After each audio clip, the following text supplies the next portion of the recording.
Kannur town SHO കർണപുടം അടിച്ചു തകർത്തെന്ന് പരാതി. Town CI Sreejith കോടേരിക്കെതിരെയാണ് പരാതി. 2017 ശ്രീജിത്ത് വളപട്ടണം SI ആയിരിക്കെയാണ് സംഭവം. മർദ്ദനത്തിൽ 35% കേൾവി ശക്തി നഷ്ടപ്പെട്ടുവെന്ന് പരാതിക്കാരൻ അഷ്റഫ് 24-നോട് പറഞ്ഞു. ലോക്കപ്പിൻ്റെ അടുത്ത റൂമിൽ ഇങ്ങനെ എന്നെ പിടിച്ചുകൊണ്ടുപോയ പോലീസ് ഇരിക്കാൻ പറഞ്ഞപ്പോൾ ഞാൻ ഇരുന്നുകൊണ്ടിരിക്കുമ്പോൾ ഇയാൾ SI ശ്രീജിത്ത് കോടേരി, അന്ന് വളപട്ടണത്തെ SI ആണ്.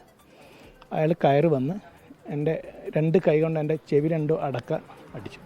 അയാൾ അടിച്ചപ്പോൾ തന്നെ എനിക്ക് ചെവിയിൽ നിന്ന് മൂളിച്ചൊക്കെ ഒന്നുമില്ല, ഒന്നും സംസാരിക്കാതെ അടിച്ചപ്പോൾ ഞാൻ പറഞ്ഞു, സാറേ അടിക്കല്ല, എനിക്ക് നോമ്പുണ്ട്. അന്ന് നോമ്പാണ്, രണ്ടാമത്തെ ദിവസം നോമ്പുണ്ട് സാറേ, അടിക്കല്ല എന്ന് പറഞ്ഞപ്പോൾ അയാൾ പറഞ്ഞു എന്തൊക്കെയോ ചീത്തയൊക്കെ പറഞ്ഞ അയാൾ എന്നെ കുനിച്ച് പുറത്തൊക്കെ അടിച്ചു, മുതുക്കത്തൊക്കെ അടിച്ചു. എന്നെ തൊയ്ക്കാൻ പോകുമ്പോൾ ഞാൻ കാല് പിടിച്ചിട്ട്. അരുൺ പൂപ്പർമയുടെ വിവരങ്ങളുമായി. അരുൺ, നേരത്തെ തന്നെ ഈ ശ്രീജിത്ത് കോടേരി ഉപഹാരം കൈപ്പറ്റിയ കേസിൽ ഒരു അന്വേഷണം നേരിട്ട ആളാണ്. ഈ സംഭവം എന്നാണ് നടന്നത്? ഇക്കാര്യത്തിലൊരു മെഡിക്കൽ റിപ്പോർട്ടൊക്കെ ഉണ്ടാവുമല്ലോ അഷ്റഫിന്റെ പക്കൽ, ഈ കേൾവി ശക്തി നഷ്ടപ്പെട്ടതുമായി ബന്ധപ്പെട്ട്. അഷ്റഫ് ഏതെങ്കിലും തരത്തിൽ നിയമ നടപടികളുമായി മുന്നോട്ട് പോകുന്നുണ്ടോ? 2017 നടന്ന സംഭവമാണ്. 2017 ജൂൺ 2-നാണ് ഈ പരാതിക്ക് ആസ്പദമായിട്ടുള്ള സംഭവം ഉണ്ടായത്. അന്ന് ശ്രീജിത്ത് കോടേരി വളപട്ടണം SI ആയിരുന്നു. നാറാത്ത് സ്വദേശിയായിട്ടുള്ള അഷ്റഫ് കാട്ടാമ്പള്ളിയിൽ ഒരു വർക്ക്ഷോപ്പ് വാടകയ്ക്ക് നടത്തുകയായിരുന്നു. അതിൻ്റെ വാടകയുമായി ബന്ധപ്പെട്ട ചില പ്രശ്നങ്ങളുണ്ടായിരുന്നു. അഷ്റഫിനെതിരൊരു പരാതി ഉണ്ടായിരുന്നു എന്നുള്ളത് യാഥാർത്ഥ്യമാണ്. അങ്ങനെ അഷ്റഫിനെ വർക്ക്ഷോപ്പിൽ നിന്ന് കൂട്ടി ഈ പോലീസ് സ്റ്റേഷനിൽ എത്തിച്ചതിന് ശേഷം നടന്ന കാര്യങ്ങളാണിപ്പോൾ അഷ്റഫ് വിശദീകരിച്ചത്. അതിൽ വലിയ ക്രൂരമർദ്ദനമുണ്ടായിട്ടുണ്ട്, ഈ ചെവിയിലൊക്കെ ആഞ്ഞടിച്ച് കർണപുടം പൊട്ടിപ്പോകുന്ന സാഹചര്യം പോലും ഉണ്ടായിട്ടുണ്ട് എന്നതാണ് അഷ്റഫിൻ്റെ പരാതിയിൽ പറയുന്നത്. അന്ന് ഇത് പരാതി നൽകുകയും ആദ്യഘട്ടത്തിൽ ഈ മുഖ്യമന്ത്രിക്കും DGPക്കും ഉൾപ്പെടെ പരാതി നൽകിയിരുന്നു. പക്ഷേ അത് യാതൊരു നടപടിയും ഉണ്ടായില്ല.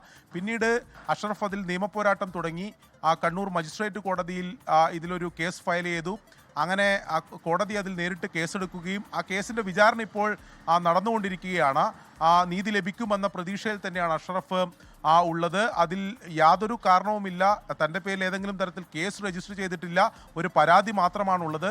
ആ പരാതിയിൽ സംസാരിക്കണം എന്ന് പറഞ്ഞുകൊണ്ടാണ് തൻ്റെ ജോലി സ്ഥലത്ത് നിന്നും തന്നെ കൂട്ടിക്കൊണ്ടുപോയത്. യാതൊരു പ്രകോപനവുമില്ലാതെ ക്രൂരമായ മർദ്ദനം ഉണ്ടായിട്ടുണ്ട് എന്നതാണ് അഷ്റഫിൻ്റെ പരാതിയിൽ പറയുന്നത്. പക്ഷേ അതിൽ ഈ കോടതി നേരിട്ടുള്ള ഒരു ഇടപെടൽ എന്നതിനപ്പുറത്തേക്ക് വകുപ്പ് തലത്തിൽ ഈ ഉദ്യോഗസ്ഥരെതിരെ ഏതെങ്കിലും തരത്തിലുള്ള നടപടി ഉണ്ടായിട്ടില്ല. അതുകൂടി വേണം എന്ന് അഷ്റഫ് ആവശ്യപ്പെടുന്നുണ്ട്. കാരണം അത് ചൂണ്ടിക്കാണിച്ചുകൊണ്ടാണ് മുഖ്യമന്ത്രിക്കും DGPക്ക് ഉൾപ്പെടെ പരാതി നൽകിയത്. എന്നാൽ ആ രീതിയിലുള്ള നടപടി മറ്റു കേസുകളിലെ പോലെ തന്നെ ഇതിലും ഉണ്ടായിട്ടില്ല എന്നുള്ളത് യാഥാർത്ഥ്യമാണ്. മറ്റൊന്ന്, ഗോകുൽ സൂചിപ്പിച്ച പോലെ ശ്രീജിത്ത് കോടേരിക്കെതിരെ ഇത്തരം പരാതികൾ, ഇതിന് സമാനമോ അല്ലെങ്കിൽ മറ്റ് സാമ്പത്തിക ഇടപാടുമായി ബന്ധപ്പെട്ടോ പരാതികൾ ഇതിനു മുമ്പും ഉയർന്നു വന്നിട്ടുണ്ട്. അത് വളപട്ടണം SI ആയിരിക്കുന്ന ഘട്ടത്തിലും ഇപ്പോൾ ടൗൺ SHO ആയിരിക്കുന്ന ഘട്ടത്തിലും ഇത്തരം പരാതികളുണ്ട്. സമീപകാലത്താണ് ഒരു വ്യവസായിയിൽ നിന്ന് ഉപഹാരം വാങ്ങിച്ചതുമായി ബന്ധപ്പെട്ട് വകുപ്പ് തല അന്വേഷണം ഈ ഉദ്യോഗസ്ഥൻ നേരിട്ടത്. പക്ഷേ അതിൻ്റെ ഒന്നും തുടർ നടപടികൾ ഉണ്ടാവുന്നില്ല. അതോടൊപ്പം ഇത്തരം സ്റ്റേഷൻ മർദ്ദനങ്ങളെ സംബന്ധിച്ചും ചില പരാതികൾ ഈ SHOക്കെതിരെ ഉയർന്നു വരുന്നുണ്ട്. പക്ഷേ ഞാൻ സൂചിപ്പിച്ചതുപോലെ അതൊന്നും ഒരു നടപടിയിലേക്ക് പോകുന്നില്ല. എന്തുകൊണ്ടാണ് ഇത്തരത്തിലുള്ള സംഭവങ്ങൾ, അതിക്രമങ്ങൾ, കയ്യൂക്കൊക്കെ ഇങ്ങനെ തുടരുന്നത് എന്നതിനുള്ള ഉത്തരമാണ് അഷ്റഫിന്റെ കേസിലും കോടതി വരെ ഇടപെട്ടിട്ടിലും ഈ ഉദ്യോഗസ്ഥർക്കെതിരെ കുറ്റക്കാരെന്നോ അല്ലെങ്കിൽ വീഴ്ച ഉണ്ടായി എന്ന് കണ്ടെത്തുന്ന ഉദ്യോഗസ്ഥർക്കെതിരെ യാതൊരു നടപടിയും ഉണ്ടാകുന്നില്ല. സേനയ്ക്കുള്ളിൽ നിന്ന് തന്നെ അവർക്ക് സംരക്ഷണം ലഭിക്കുമ്പോൾ പിന്നെയും അവർ ഈ അതിക്രമങ്ങൾ തുടരുകയുമാണ്. അതാണ് കൂടുതൽ പരാതികൾ, കൂടുതൽ വെളിപ്പെടുത്തലുകൾ പുറത്തു വരുന്നതിന് പിന്നിൽ.